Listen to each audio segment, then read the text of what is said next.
السلام عليكم ورحمة الله وبركاته طلابنا وحبايبنا على منصة الخطة التعليمية. معاكم أستاذ نور، أستاذ اللغة العربية للصف الرابع الابتدائي. وحشتونا جدا جدا جدا جدا، وأخيرا إحنا في فيديو المراجعة على الشهر الأول. عدى أخيرا شهر من المنهج، وإن شاء الله بقية المنهج يبقى سهل جدا وسريع. يعني عدى التلت فاضل التلتين، فان شاء الله كل حاجه تبقى سريعه وحلوه ولطيفه. في فيديو المراجعه احنا بنفتكر ايه اللي احنا درسناه في الشهر كله، وبنفتكر ازاي بنتعامل مع كل فرع من الفروع اللي بتجيلنا في الامتحان، سواء كان استماع، سواء كان قراءه، كتابه، قواعد املائيه، قواعد نحويه، نصوص. كل الحاجات دي احنا بنفتكر مع بعض ازاي نتعامل معاها ونتدرب عليها. يلا بينا نراجع على كل حاجه درسناها في الشهر الاول، واولها نص الاستماع. او الاستماع لما بيجي لنا في الامتحان بيجي ازاي؟ الاستماع لما بيجي لنا في الامتحان كلنا فاكرين ان احنا قلنا ان نص الاستماع ده هو عدو مجهول انت لا تراه. انت بيجي لك مجموعه من الاسئله وبتفضل قاعد مستني في الامتحان حد يجي بيقرا لك نص الاستماع ده، فانت لازم تركز وتسمعه، ومن خلال سماعك ده تجاوب عليه. فانت مش اول ما تشوف الاسئله تجاوب، لا، لازم تفضل مستني لحد ما يجي الاستاذ بتاع نص الاستماع. ولو لقيت ان هو اتاخر لازم تطلب من الناس اللي في اللجنه، يا جماعه حد يجي يقرا نص الاستماع. طب ازاي بقى احل اي نص استماع؟ اول حاجه انا عايزك تقرا الاسئله كويس جدا جدا جدا. طب يا استاذ ما هو مفيش نص استماع. لا، انا عايزك انت تبقى سابق بخطوه، لازم تقرا الاسئله بتاعت نص الاستماع كويس. طب ليه؟ عشان لما يجي استاذ يقرا لك نص الاستماع تبقى عارف انت بتدور على ايه، تبقى ودنك دي شغاله بتتبع المعلومه اللي انت عايزها. يعني انت مثلا جيت قريت الاسئله فقال لك مثلا اين ذهب احمد الى طنطا مثلا، فانت عارف ان في نص الاستماع لما يجي الاستاذ يقرا فانت بتدور على المكان اللي راح فيه احمد لطنطا، او امتى راح احمد لطنطا على حسب السؤال اللي انت قريته. طيب قريت الاول الاسئله كويس قبل ما الاستاذ يجي بتاعت نص الاستماع، اوعى تجاوب عليها حتى لو انا عارف الاجابه، حتى لو صح وغلط وحاجه منطقيا ان هي تبقى صح او غلط. لازم تسمع الاول نص الاستماع، لان ممكن يكون وجهه نظر الكاتب غير وجهه نظرك انت، فما تجاوبش على اسئله نص الاستماع وما تجاوبيش عليها الا لما نسمع نص الاستماع الاول.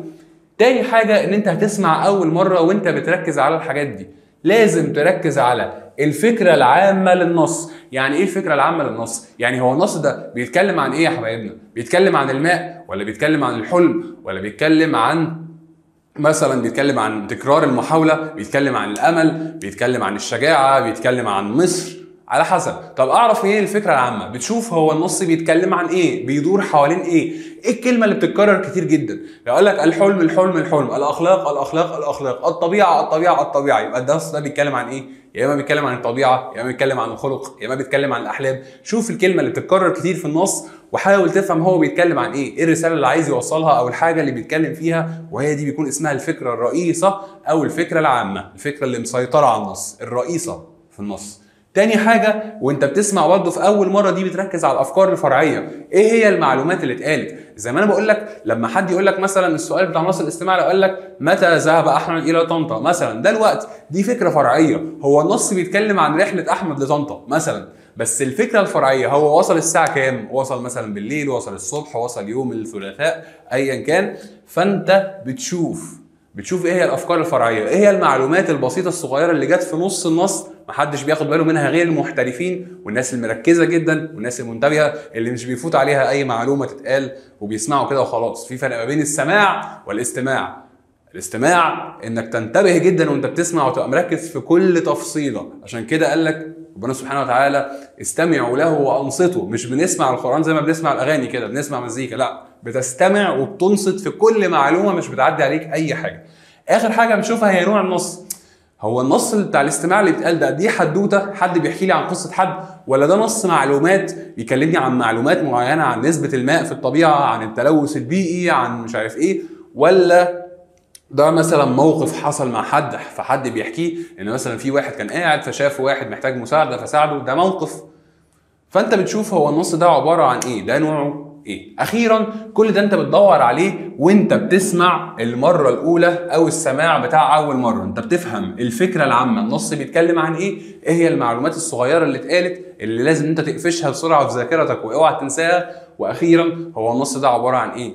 لما بتعرف الحاجات دي بتبتدي تسمع للمرة التانية، بس لما بتيجي تسمع في المرة التانية دي لازم اللي تعمله انك تمسك قلمك. ليه؟ علشان هتبدأ تحل. انت خلاص انت سمعت اول مرة، فالخضة بتاعتك بتاعت ان انت قلقان من النص ولسه اول مرة بتسمعه، خلاص الخضة دي راحت لما انت عرفت هو بيتكلم عن ايه في الفكرة العامة، وعرفت الافكار الفرعية اللي فيه ايه، فخلاص دلوقتي انت اللي عليك ايه؟ دلوقتي انت اللي عليك انك تمسك قلمك وانت بتسمع في المرة التانية تبتدي ان انت تجاوب، وانت بتسمع في المرة التالتة اللي انت ما جاوبتش عليه في المرة التانية فانت بتدور عليه تاني لو سمعت في المرة التالتة، لو الاستاذ اداك فرصة انك تسمع كمان مرة. يلا بينا نطبق على نص استماع نفس التقنية اللي احنا اتفقنا عليها دي، واللي بتكون سهلة جدا جدا جدا وبسيطة. يلا يا حبايبنا هنسمع بس النص وبعد كده نبدأ نجاوب.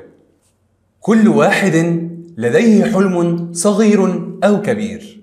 قد يحلم بعض الأطفال أن يصبحوا أطباء يعالجوا المرضى، أو مهندسين يبنون البيوت، أو فنانين ماهرين يرسمون لوحات جميلة.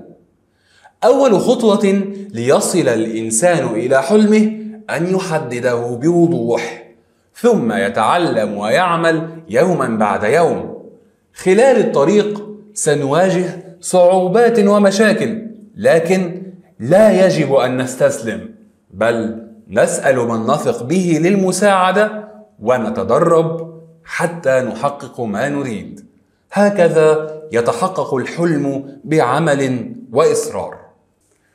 طيب يا حبايبنا، سمعنا نص الاستماع هو شبه النص بتاع كل منا له حلم، بس انا جبت نص تاني علشان انا عارف ان انتوا حافظينه، والغرض من نص الاستماع ان انت تكون مش شايفه وان هو يكون جديد عليك عشان تعرف الفكره العامه ايه وايه هي الافكار الفرعيه. طب يا ترى كانت ايه هي الفكره العامه؟ ها، حد فاكر؟ ان هو بيتكلم عن تحقيق الاحلام، وبيتكلم عن الطريقه اللي نحقق بيها الاحلام، ونعمل ايه لو واجهتنا صعوبات. يلا بينا نجاوب على اول سؤال، واللي بيقول اختر علامه صح امام العباره الصحيحه وعلامه خطا امام العباره غير الصحيحه.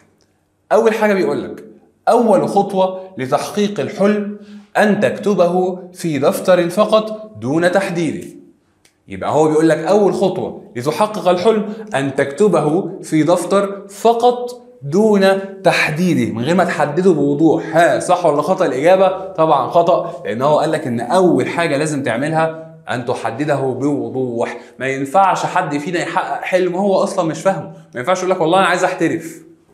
طب تحترف سلة ولا تحترف كرة قدم ولا تحترف في الغنى ولا تحترف في التمثيل ولا تحترف في قراءة القرآن ولا تحترف في الشعر ولا تحترف في ايه ولا في كتابة القصص؟ لازم تحدد بوضوح. انا عايز ان انا احترف في لعب الكورة في نادي كذا، تبقى واضح جدا في حلمك. وزي ما احنا قلنا في اول السنة، يا ريت نعلقه كده، نكتبه في ورقة ونعلقه فوق المكان اللي احنا بنذاكر فيه. لو احنا قاعدين بنذاكر على المكتب فنبقى معلقينه فوق المكتب، بحيث ان احنا كل لما نذاكر وكل ما نشتغل على حلمنا وكل لما نتدرب نبقى دايما فاكرين. يا شباب، اطفالنا وحبايبنا واصحابنا، انا مش بشوف الناس اللي في روعه ابتدائي اطفال، انا بشوف ان هم كده مقدمات ان هم يبقوا شباب المستقبل. شباب المستقبل لازم يكون عندهم حلم في المستقبل.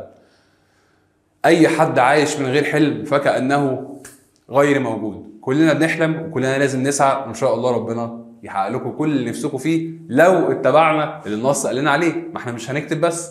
تاني سؤال في صح وغلط بيقول من الممكن ان نصنع فارقا إذا لم نستسلم عند مواجهة الصعوبات. يلا نقرأها تاني. من الممكن أن نصنع فارقا إذا لم نستسلم عند مواجهة الصعوبات. ممكن إن احنا نعمل فرق كبير جدا في حياتنا لو ما استسلمناش، إذا لم نستسلم عند مواجهة الصعوبات. صح ولا غلط؟ طبعا الإجابة صح. هتعمل فرق كبير جدا في حياتك. بدل ما انت كنت بني ادم عادي، لا، انت بني ادم حقق حلم كبير جدا لو انت ما استسلمتش. لان انت، انا بقول لكم، ممكن ناس تشوفني متشائم، ممكن تقعد ناس تقول ايه ده استاذ نور انت ليه بتخلينا محبطين كده؟ لا، دي الحقيقه. كل لما تحاول انك تحقق حلمك هتصدم بحاجات هتخليك مش قادر انك تكمل. فلو استسلمت من اول قلم فخلاص، قول على حلمك الفاتحه او اقرا له اللي انت هتقراه له، خلاص ما بقاش فيه حلم. لازم ما نستسلمش. الرجاله والبنات، الناس الاقوياء، الناس اللي عندها حلم وعايز تحققه، لا نستسلم. النص يقول ان الموهبه وحدها تكفي دون تدريب. هل النص بيقول كده ان الموهبه بدون تدريب بتكفي؟ يعني انا واحد بيعرف يرسم محترف بس ما بدربش ايدي على الرسم، هل ده يخليني ان انا افوز في مسابقه الرسم ان انا ابقى الاول؟ انا واحد عندي موهبه في الكوره، بعرف ان انا اراوغ بس مش بتدرب كتير، بنزل العب كوره كده كل شهرين مره. هل ده هيكفي علشان احقق حلمي وعلشان اوصل واحترف؟ طبعا لا. موهبه دي حاجه انا بقولها لكم نصيحه يعني، موهبه بدون تدريب يساوي خساره. طيب تدريب، لو انت واحد بتتدرب على اي حاجه بس بدون موهبه، ما عندكش اي موهبه، حابب مثلا انك ترسم فبتتدرب كتير جدا على الرسم، بس انت ما بتعرفش ترسم، ما عندكش الموهبه بتاعه الرسم، ايدك عمرها ما رسمت صح، مش حابب الرسم، او صوتك وحش بس انت بتتدرب على الغنى، فبرضه ده بيساوي خساره. فلازم يكون في موهبه زائد تدريب يساوي ايه؟ يساوي الفوز. خد بالك دي المعادله بتاعت حياتك لازم تكون فاكرها. انا ياما شفت ناس موهوبين، ياما شفت عباقره، بس للاسف الموهوب اللي بيسيب موهبته من غير تدريب عمر ما موهبته بتنفعه في حاجه. فلما يقول لك النص يقول ان الموهبه وحدها تكفي دون تدريب، طبعا ده خطا، وافتكروا الكلمه دي. مع ان الشخص اللي بيتدرب كتير وما عندوش موهبه، افاجئكم ممكن يوصل، ممكن احتمال، بس مش هيبقى محترف، مش هيبقى واو، مش هيبقى جامد. فخلوا بالكم، اعرفوا الموهبه بتاعتكم ايه وتدربوا كويس عليها علشان الموهبه دي ما تضيعش. الايد اللي بترسم لو بطلت ترسم كتير بتنسى الرسم، الموهبه بتضيع يا جماعه. طيب يجب ان نطلب المساعده عندما نحتاجها.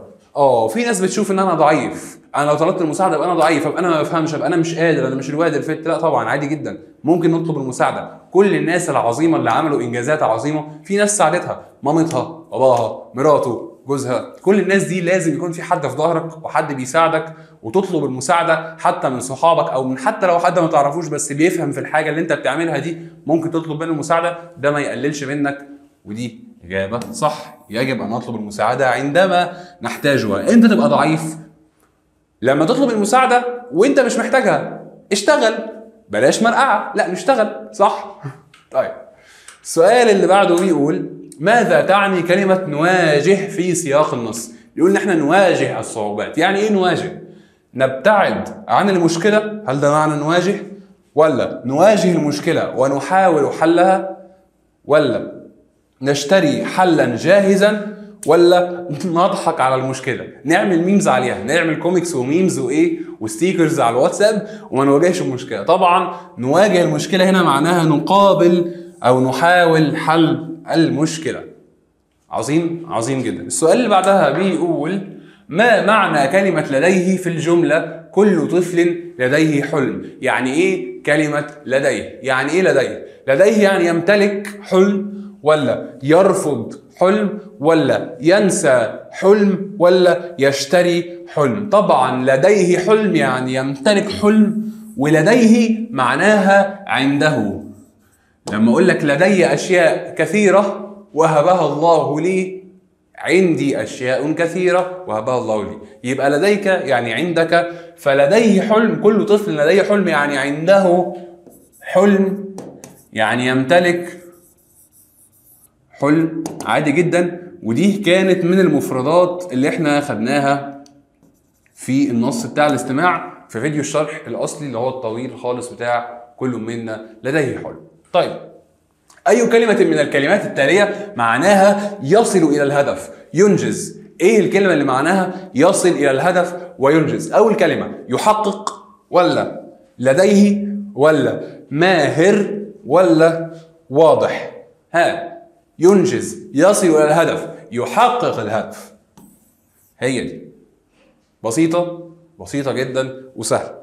طيب مضاد نواجه، احنا كنا قلنا نواجه الصعوبات يعني نحاول حلها ونقابلها ونصطدم بها، يبقى مضاد نواجه بقى ايه؟ نستسلم، ولا نحقق، ولا نستطيع يعني نقدر، ولا نبين؟ طبعا نواجه المشكلات عكسها ايه؟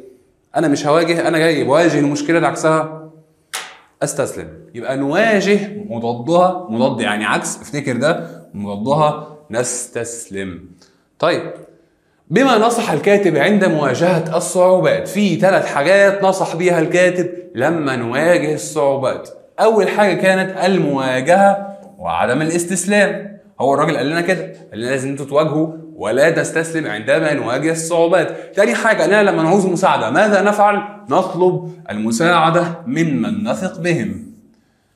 تالت حاجه قالها لنا الكاتب ايه هي؟ التدرب حتى نحقق ما نريد. يبقى تالت حاجه ان احنا نتدرب، التدرب حتى نحقق ما نريد. يبقى دي تالت حاجه. 3 حاجات وصلنا عليهم الكاتب لو نفسك ونفسك تحققوا حلمكم لازم تعملوها: نواجه الصعوبات، ما نستسلمش، نطلب المساعده لو عوزنا، نتدرب. عايزين حاجه اسمها المثابره، ودي كلمه جديده استفيدوا بيها. حاجه اسمها المثابره يعني الاستمراريه، يعني العزيمه، يعني ما نفوتش اي حاجه، مش من مره واحده هنحقق اللي احنا عايزينه، لازم نتدرب ونحاول مره واثنين وثلاثه. ممكن نفشل، عادي جدا، نفشل مره واثنين وثلاثه واربعه، اكيد في المره ال100 هننجح. حتى لو انت ما بتعرفش تعمل حاجه اكيد عملتها 100 مره هتعرف تعملها باذن الله. ادخل على موقع الخطة التعليمي علشان تشوف باقي الدروس في كل المواد. ذاكر في اي وقت وخليك دايما مستعد. نفتكر ان الشعر هو كلام مرتب موزون، يعني كلام فيه مزيكا، موزون، شبه بعضه، في ايقاع، في مزيكا، كلام مرتب موزون، في ابيات. ادي كمان تاني فرق. يبقى هو بس مش كلام فيه مزيكا او مترتب او موزون قد بعضه، لا ده كمان بدل ما هو سطر سطر سطر سطر زي النثر كده، لا ده هو عباره عن ابيات شعريه. ده كده اسمه بيت. طب ده لوحده اسمه ايه؟ نص البيت ده، النص بيت اسمه حاجه اسمها شطر. اسمه ايه؟ شطر. فدي التركيبه بتاعت الشعر، بيتكون من ابيات وكل بيت بيتكون من شطرين، شطر وشطر. طيب بيكون كلام مرتب موزون، في ابيات زي ما احنا شايفين، بيكون في موسيقى. هتلاقي ان الحتت اللي في الاخر اخر كلمه شبه اخر كلمه، او اخر كلمه شبه اخر كلمه. هنا هتلاقي ان في موسيقى، في تشابه في النهايات زي الايه؟ زي الاغاني. بتلاقي ان فيها ايه؟ نفس الجمله او نفس اخر حرفين في الكلمه هم بيتكرروا تاني معانا. الهدف من الشعر بيكون ايه؟ الهدف من الشعر مش ان هو يقول لنا معلومه. انا لو عايز اقول لك معلومه هقولها لك في نص نثر زي ده، اقول لك معلومات عن الماء، معلومات عن الطبيعه، معلومات عن مش عارف النجاح، معلومات عن الاحلام. انما الشعر ده هو عايز يحرك مشاعرك، هو عايز يوصل لك فكره زي النص بتاع المعلومات او زي النثر، بس هو كمان عايز يتلاعب بمشاعرك ويخليك تحب الحاجه اللي هو عايز ان هو يحببك فيها، او يخليك تكره الحاجه قوي. فهو ليه بيعمل لك مزيكا؟ ليه بيقول لك كلام مرتب وموزون زي الراب، كلام كتير ملوش داعي؟ ليه بيقول كلام كده فيه مزيكا؟ علشان يأثر فيك وعلشان يحركك. فهدفه ايصال الافكار والتأثير بالمشاعر باستخدام الموسيقى وحاجه اسمها الصور المجازيه. يعني ايه الصور المجازيه؟ فرقنا ما بين التعبير الحقيقي والتعبير المجازي. التعبير المجازي يقول اللي هو التعبير الخيالي الغير حقيقي. تعبير حقيقي يعني بيحصل على ارض الواقع. لما اقول لك الشمس تشرق كل صباح، معلومه بتحصل وحاجه بتحصل حقيقيه ولا لا؟ الشمس بتشرق كل صباح. الجندي يحارب في المعركه، معلومه حقيقيه ولا مش حقيقيه؟ طبعا معلومه حقيقيه، الجندي يحارب في المعركه، تعبير حقيقي. السماء تمطر في الشتاء، دي حاجه بتحصل بنشوفها بعيننا وده تعبير حقيقي. اما المجاز، افتكر المجاز يعني خيال مطرقع، يعني حاجه ما بتحصلش بس احنا تخيلناها بس هي مش حقيقيه. زي ايه؟ زي لما اقول لك الشمس تبتسم كل صباح. هي الشمس لما نيجي نبص لها نلاقيها تبتسم؟ لا، هنلاقينا اتعمينا، حرقت عينينا، ما ينفعش نبص للشمس. لا، فالشمس تبتسم وعايز اقول لك ان هي منوره، فرحانه، بتنور اضاءه شديده. فده تعبير مجازي ولا حقيقي؟ طبعا تعبير مجازي وخيالي. لما اقول لك الجندي يفترس الاعداء في المعركه، مش يقاتل، مش يقتل الاعداء، لا يفترس زي الاسد كده. هو الجندي هياكل، هيجيب شوكه وسكينه ويقطع في الاعداء ويسيب الدنيا بتضرب حواليه؟ لا، هو خيال. احنا تخيلنا الجندي بيدخل بيفترس زي الاسد، بينقض على الاعداء.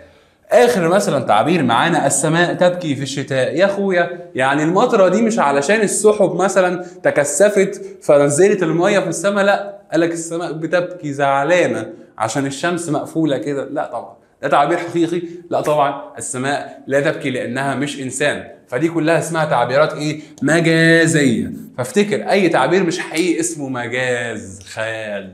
حلو قوي. يلا بينا نفتكر النص بتاعنا الجميل. هو مين اللي كتبه؟ اللي كتبه هذا الرجل العظيم مصطفى صادق الرافعي. من هو مصطفى صادق الرافعي؟ مصطفى صادق الرافعي شاعر وكاتب مصري ولد بقرية بهتيم بمحافظة القليوبية. الراجل ده من القليوبية. وايه كمان؟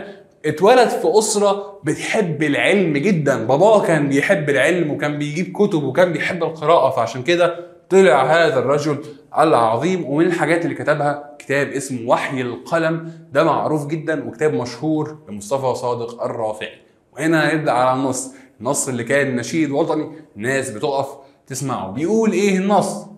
بيقول: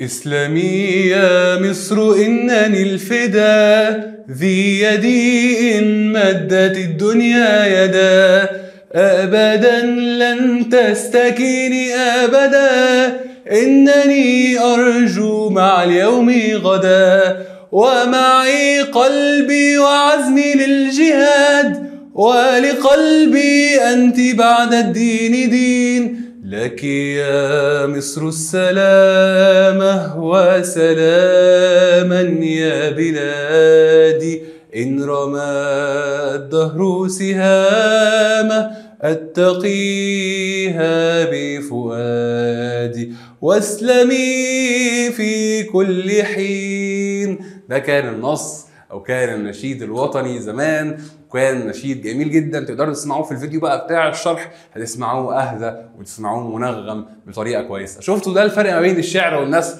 ان الشعر فيه كلمات كتير شبه بعض، فدا، يدا، غدا، دين، مع ايه؟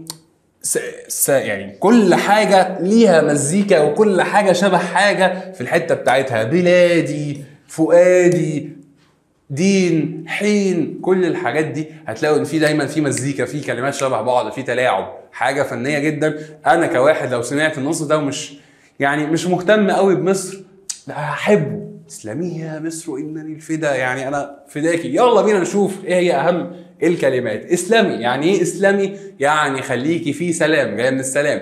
اسلامي يعني كوني يا مصر في سلام وامان. الفدا، انني الفدا يعني انا اضحي انا برقبتي علشانك. لو في اي شر هيجي لك يا مصر، انني الفدا يعني انا هضحي علشانك، هرمي نفسي في النار. انا الفدا، كبش الفدا بتاعك، انا التضحيه بتاعتك. ذي يدي يعني ايه؟ ذي يدي يعني دي ايدي. ذي جايه من كلمه هذه يدي، يبقى ذي مقصود بيها ذي يدي، يعني انا بمديلك ايدي لو حصلت لك اي مشكله، بمديلك ايدي عشان اساعدك انك تقومي. ذي يدي ان مدت الدنيا يدا، يعني مهما الناس حاولت ان هي تساعدك، انا هفضل مدد لك ايدي واحاول ان انا اساعدك يا مصر من اي حاجه وحشه تحصل لك. ذي يدي يعني هذه ان مدت الدنيا يدا. مدت، واحد مد ايده يعني ايه؟ يعني بسطها زي البساط. يعني ايه البساط؟ يعني الفرش، السجاده كده لما تبقى مفروشه. فمدت يعني بسطت. ذي يدي ان مدت الدنيا يدا، ابدا لن تستكيني ابدا. ابدا يعني دائما. لن تستكيني يعني لن تخضعي، تبقي مذلوله، لن تخضعي، لن تضعفي. اتقيها بفؤادي، يعني ايه اتقيها بفؤادي؟ ان رمى الدهر سهامه اتقيها بفؤادي. يعني ايه اتقيها؟ يعني اصدها بقلبي دفاعا عن الوطن. اهو رمى الدهر سهامه، اصدها انا، اتقيها بفؤادي. فاتقيها يعني اصدها بقلبي. واسلمي في كل حين، في كل وقت. طب يعني ايه انني ارجو؟ يعني ارجو مع اليوم غدا، اتمنى ليكي مع النهارده يبقى كويس، بكره كمان يبقى كويس. انني اتمنى، ارجو مع اليوم غدا. اليوم المقصود بها الحاضر، هو مش قصده ان هو عايز مصر تبقى حلوه النهارده بس، لا، ده النهارده وكل وقت احنا قاعدين فيه وبنتكلم فيه دلوقتي. فاليوم يعني الحاضر، غدا المراد بها ايه؟ المستقبل. فهو عايز مصر تبقى حلوه وتعيش في سلام وامان في الحاضر، في اليوم، وغدا يعني في المستقبل، في كل وقت، دلوقتي واللي جاي وبعد كده. طب ليه ما تمناش فيها السلام في الماضي؟ لان خلاص الماضي عدى يا حبايبنا، الماضي عدى، وللاسف في حاجات كتير مصر عدت بيها، بس دايما بتفضل مصر قويه بكل ما فيها وكل الحب اللي كل الناس بتحبه ليها. تفضل مصر قويه، خليك فاكر مصر بهية. طيب عزمي يعني ايه؟ عزمي، عزمي يعني قوتي وارادتي. عزمي يعني ايه؟ يعني قوتي وارادتي.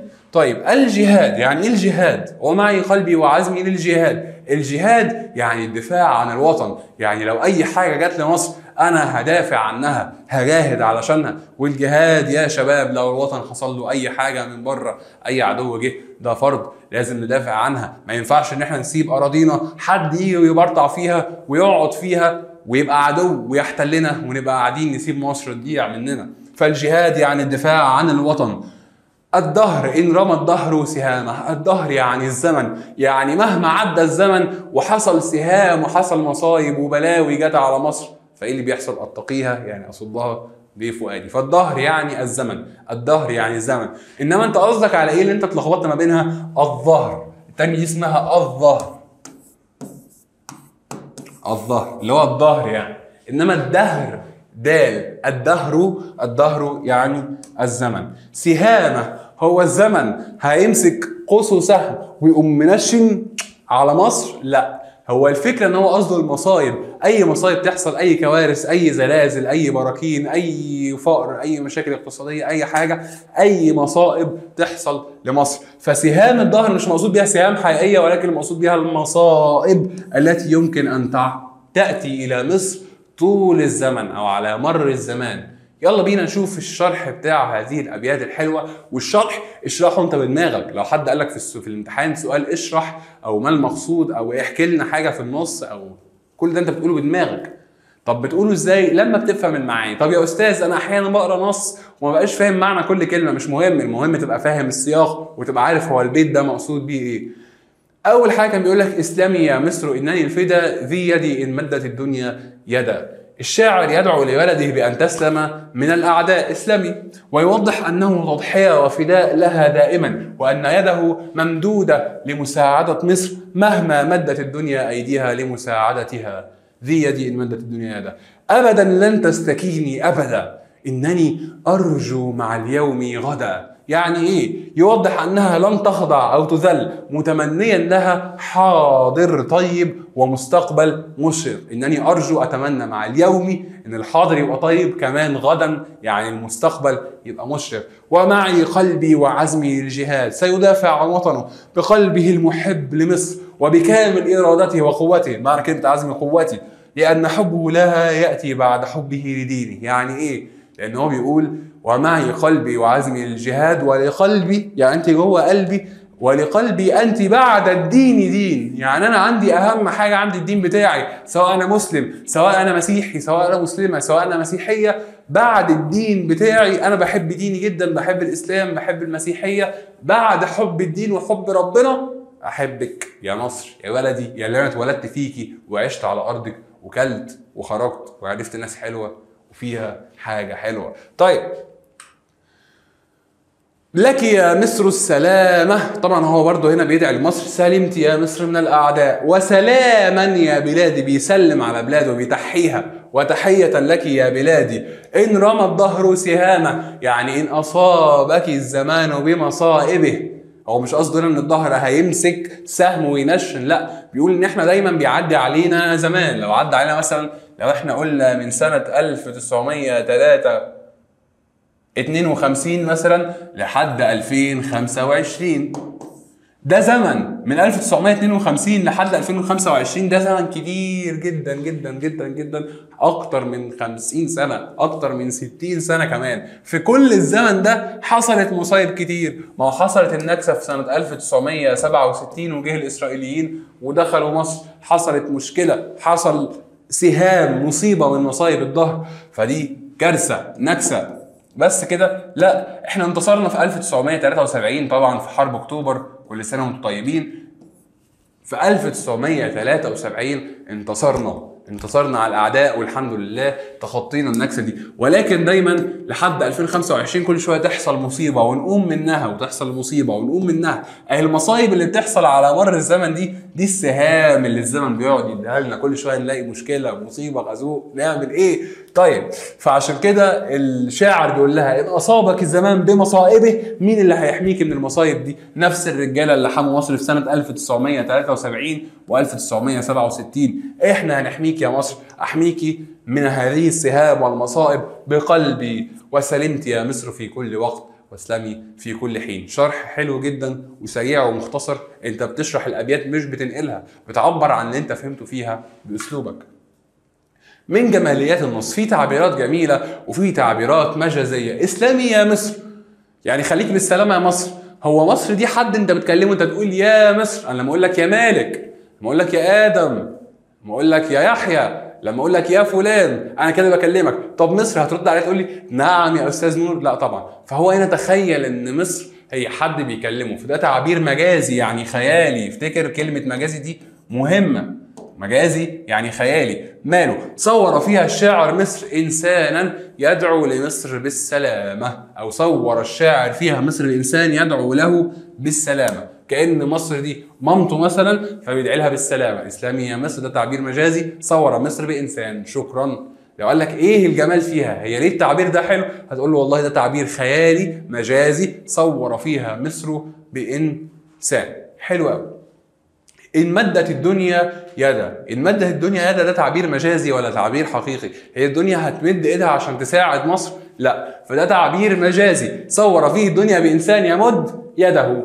يبقى عرفنا يعني إيه تعبير مجازي؟ يعني خيالي. ولقلبي أنت بعد الدين دين. ولقلبي أنت بعد الدين دين. يعني إيه؟ ده تعبير بيوحي بإيه؟ يوحي بإن مصر في مرتبة قليلة ولا في مرتبة عالية جدا. ده الدين أهو أعلى حاجة عندنا. ولقلبي أنت بعد الدين، على طول دين. صح، صح جدا. إن رمى الدهر سهامه، ها الزمن هيمسك سهم وينشن بيه؟ لا طبعا، ده تعبير مجازي خيالي صور فيه الدهر إنسان يرمي السهام ويصوبها نحو الوطن. يبقى لما يقول لك ايه الجمال في حاجه انت شايف ان هي مش معقوله مش حقيقيه، فتقول له والله ده تعبير مجازي خيالي صور فيه او شبه فيه حاجه كانها انسان. شوف بقى ايه الحاجه اللي هتجيلك في الامتحان لما يقول لك مثلا العلم نور، وانا مش عارف هو العلم بينور بيقلب في الضلمه. يعني لو معايا كتاب ايا كان اسم الكتاب ايه، لو معايا كتاب الوزاره في الضلمه هينور لي؟ لا، ده تعبير مجازي خيالي. يشبه ايه بايه؟ يشبه العلم بالنور. طيب يبقى اي تعبير مش منطقي ما بيحصلش اسمه تعبير مجازي وتقول شبه فيه ايه بايه. او ليه التعبير ده حلو؟ علشان التشبيه ده. اتقيها بفؤادي. اتقيها بفؤادي، هو انا هطلع قلبي من جوه جسمي واستخدمه كدرع اتقي بيه السهام او ادافع بيه عن مصر زي بتاع كابتن امريكا كده؟ اكيد لا. فده برضو تعبير مجازي صور قلبه بايه؟ صور قلبه بدرع يحمي به مصر من السهام اللي عماله ايه؟ ترشق فيه. يبقى تعبير مجازي صور قلبه بدرع يحمي به وطنه من سهام الاعداء. واسلمي في كل حين دعاء لمصر أن تعيش في سلام وأمان. واسلمي في كل حين، ده دعاء. يبقى دي الحاجات اللي كانت حلوة وجميلة في النص. كنت مبسوط جدا معاكم وأنا بشرح هذا النص، واحد من أعظم وأحسن وأجمل النصوص اللي أنا بتشرف وبتبسط حتى وأنا براجعها وأشرحها بسرعة. لا، تقدر تشوف الشرح بتاعها كامل وكبير جدا. إسلام يا مصر من أحلى النصوص اللي أنا عارف إن إحنا في المنهج الجديد ما بنحفظش. مش شرط عندنا نحفظ النص، هيجي لنا نص تاني بنفس الموضوع، بس انا لو مكانكم هحفظ النص ده لانه كان نشيد الوطني وعلشان حلو وجميل. يلا بينا نشوف الفرع اللي بعده في المراجعه.